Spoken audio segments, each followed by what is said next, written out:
तो अब तक हमने इस एआई कोर्स में सीख लिया कि एआई क्या होता है, एआई कैसे काम करता है, एलएलएम्स क्या होते हैं। अगर आपने अभी तक पिछले वाले लेसन्स नहीं देखे तो मैं आपसे रिक्वेस्ट करूंगा कि आप प्लीज पहले वो लेसन्स को देखिए, फिर इस वीडियो पर आइए, जिससे आपको आज का लेसन और भी ज्यादा बेटर समझने को मिलेगा।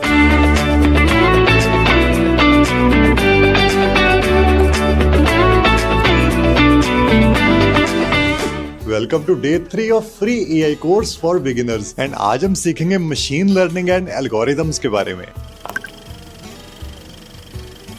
अब हमने एआई की डेफिनेशन समझ ली है, एलएलएम समझ लिए हैं, और एआई की डेफिनेशन में हमने देखा था कि एआई एक ऐसा सिस्टम होता है जो बहुत सारी इंफॉर्मेशन पहले पढ़ता है, लेता है और फिर उसमें से पैटर्न्स को समझता है। ये हमने पढ़ा था। लेकिन अब क्वेश्चन ये आता है कि एआई सीखता कैसे है, एआई ट्रेन कैसे होता है। तो इस एआई के ट्रेन होने के प्रोसेस को कहते हैं मशीन लर्निंग। तो आपने एमएल वर्ड जरूर सुना होगा। तो एमएल यानी मशीन लर्निंग। तो मशीन लर्निंग में बेसिकली क्या होता है कि हम कंप्यूटर को, हम सिस्टम को बहुत सारी एग्जांपल्स देते हैं और वो सिस्टम खुद ही एग्जाम्पल से उस चीज को समझ लेता है और फिर हमें रिस्पॉन्स कर देता है। तो एग्जाम्पल के लिए हमने कंप्यूटर को 1000 डॉग्स की फोटो दिखा दी, अलग अलग 1000 डॉग्स की फोटो दिखा दी, तो वो खुद ही सीख लेगा कि डॉग के फीचर्स क्या होते हैं, बिना हमारे उसको ये लिख कर बताए कि डॉग के 2 कान होते हैं, एक टेल होती है, या ऐसा डॉग होता है, ऐसी उसकी शेप होती है, बिना ये सब कुछ बताए। और एक और एग्जाम्पल आपको बताता हूँ। आपके पास भी ईमेल्स आती होंगी जीमेल के अंदर, और कुछ ईमेल्स अपने आप इनबॉक्स में जाती हैं और कुछ ईमेल्स खुद से स्पैम के अंदर चली जाती हैं। और ये भी इसी मशीन लर्निंग से ही पता चलता है कि कौन सी ईमेल जेन्युइन है और कौन सी स्पैम है। और आपको भी याद होगा जब बचपन में आपने साइकिल चलानी सीखी होगी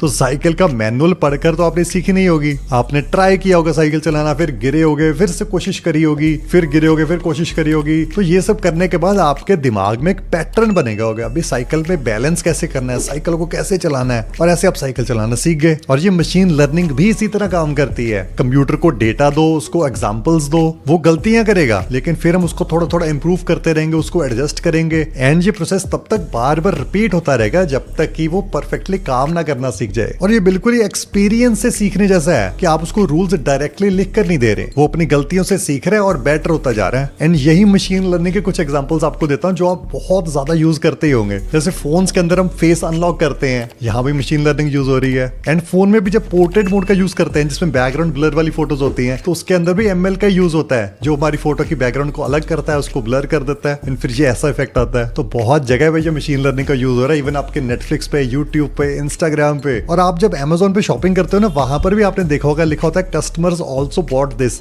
तो यहाँ पर भी एमएल का, मशीन लर्निंग का यूज होता है। और ये मशीन लर्निंग के साथ साथ आपने एक और टर्म भी सुनी होगी, एल्गोरिथम। ये भी काफी पॉपुलर टर्म है और मैं ये भी आपको आसान तरीके से समझा देता हूँ। एल्गोरिथम बेसिकली एक स्टेप बाय स्टेप तरीका होता है जिससे कंप्यूटर डेटा से सीखता है। फिर से रिपीट करता हूँ, एल्गोरिथम एक स्टेप बाय स्टेप तरीका होता है जिससे कंप्यूटर डेटा से सीखता है, यानी वो मेथड्स, वो तरीके जिससे एआई यूज करता है, किसके लिए, डेटा में से पैटर्न्स को फाइंड करने के लिए। अब अलग अलग तरह के एल्गोरिथम्स होते हैं, जैसे न्यूरल नेटवर्क हो गए, फिर डिसीजन ट्रीज एक एल्गोरिथम है, लीनियर रिग्रेशन, और भी बहुत है, लेकिन ये अभी के लिए बहुत ही एडवांस चीजें हैं। एंड अब आप शायद ये सोच रहे होंगे कि मशीन लर्निंग हो क्यों रही है, हम मशीनों को क्यों सिखा रहे हैं, हम इंसान क्यों नहीं कर रहे काम। इसका मैं आपको रीजन देता हूँ, क्योंकि ये इतना ज्यादा पावरफुल है कि ये ऐसे ऐसे पैटर्न्स फाइंड कर सकता है जो हम इंसान कर ही नहीं सकते। छोटे से एग्जांपल, जैसे बहुत बड़ी बड़ी जो ट्रांजैक्शंस होती हैं, बहुत ही बड़ी ट्रांजैक्शन कोई हो रही है, उसके अंदर कुछ फ्रॉड हो रहा है, उसको इससे पकड़ा जा सकता है। एंड ऐसी और भी बहुत सारी चीजें हैं जिसमें अगर हम इंसान खुद करे, मतलब जैसे हम इंसान तो 50 या 100 एप्लीकेशन से रिव्यू कर पाएंगे एक दिन में, और वहीं पर ये लाखों करोड़ों कर सकता है। मतलब कहाँ 50 और कहाँ लाखों करोड़ों। और दूसरी बात, ये इंप्रूव भी काफी बेटर करता रहता है, क्योंकि इसको जितना ज्यादा डेटा मिलता रहेगा ये खुद को उतना ज्यादा इंप्रूव करता रहेगा। और हम इंसान तो काफी चीजें भूल भी जाते हैं, लेकिन ये नहीं भूलता। और ये 24 घंटे 7 दिन काम करता है, इसको कोई छुट्टी नहीं चाहिए, कोई लंच ब्रेक नहीं चाहिए, और हम इंसान ये सब नहीं कर सकते भाई। बट हाँ, ये चीज जरूर याद रखना कि अगर एआई को करेक्ट डाटा मिलेगा तो ही ये सही आंसर हमें देगा। अगर एआई गलत ट्रेन हो गया तो भाई ये आंसर्स भी गलत ही देगा। तो आज की वीडियो में आपको मशीन लर्निंग एंड एल्गोरिथम के बारे में पता चला। तो आपको आज की क्लास कैसी लगी कमेंट करके जरूर बताएं। एंड याद से आप चैनल को भी सब्सक्राइब करके बेल आइकन दबा दें, ताकि नेक्स्ट जो अपडेट्स है, नेक्स्ट जो क्लासेस के अपडेट्स हैं, वो आपको रेगुलरली मिलती रहे। बाकी आप खुश रहें, प्रैक्टिस करते रहें और एआई सीखते रहें। अब कल मिलेंगे फिर से नेक्स्ट चैप्टर के साथ।